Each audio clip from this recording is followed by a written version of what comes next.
Sa oras na ito, awitan natin ang Diyos. Tunay nga siya ay tapat, siya ay dakila, at siya ay mabuti sa ating buhay. Hindi niya tayo iniwan, at hindi niya tayo pinabayaan dahil yan ang pangako ng Diyos sa atin. Katapatan mo, O Diyos, tunay at dakila. Ang pag-ibig mo'y wagas at walang kapantay sa aming puso, sa aming buhay. Paburit pagsambay, iaalay. Bukas, noon, ngayon, magpakailanman, luwalhatiin, kawitin natin. Katapatan mo, O Diyos, tunay at dakila. Ang pag-ibig mo'y wagas at walang kapantay sa aming puso, sa aming buhay. Papurit pagsambay, iaalay. Bukas, noon, ngayon, magpakailanman, luwalhatiin, kawitin natin. Katapatan mo, O Diyos, tunay at dakila.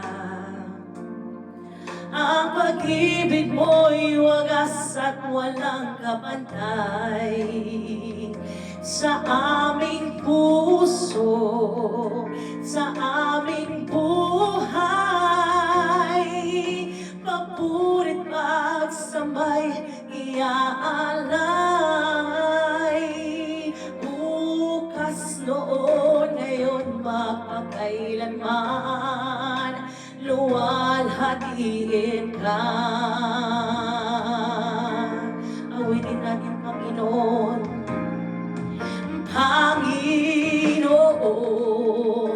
kay buti mo sa akin. Ikaw lamang ang tangi ko sasamba.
iyong likha'y luluwalhatiin ka.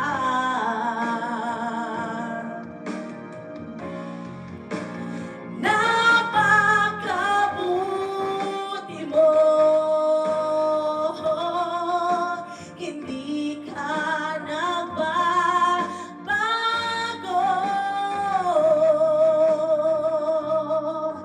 Noon, ngayon, kailan pa man, sa buhay ko'y tapat.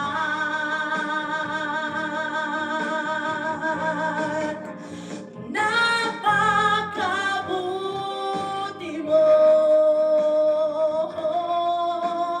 aming Diyos Ama.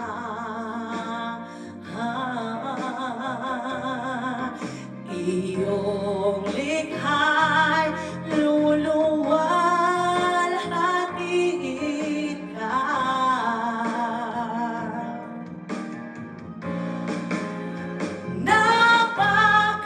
Napakabuti mo, hindi ka nagbabago.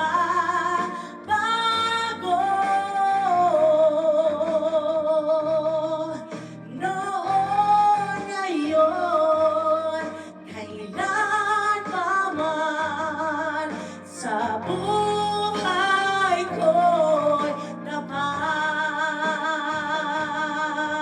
Noon, ngayon, kailan pa man, sa buhay ko'y tapat. Awitin natin. Noon, ngayon,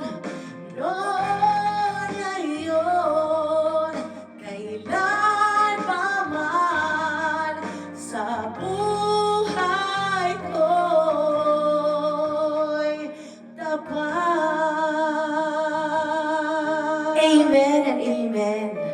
Sabi nga po ng Diyos sa kanyang salita in John 3:16, "For God so loved the world that He gave His only begotten Son, that whosoever believes in Him should not perish but have everlasting life." Kaya sa oras na to, kung tayo po ay nalalayo o lumalayo sa Diyos, panahon na po para bumalik sa ating Ama. Sa ating tapat at dakilang Diyos na tagapagligtas. Ito na po ang oras para po tayo ay isuko ang ating puso at ating buhay sa Kanya. Dahil wala po tayong magagawa kung wala ang Diyos sa ating buhay. Kapatid, mahal na mahal ka ng Diyos.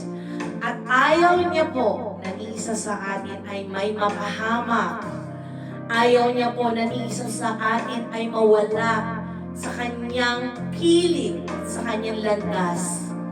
Kaya sa oras na ito, kumakatok ang Diyos sa inyong puso.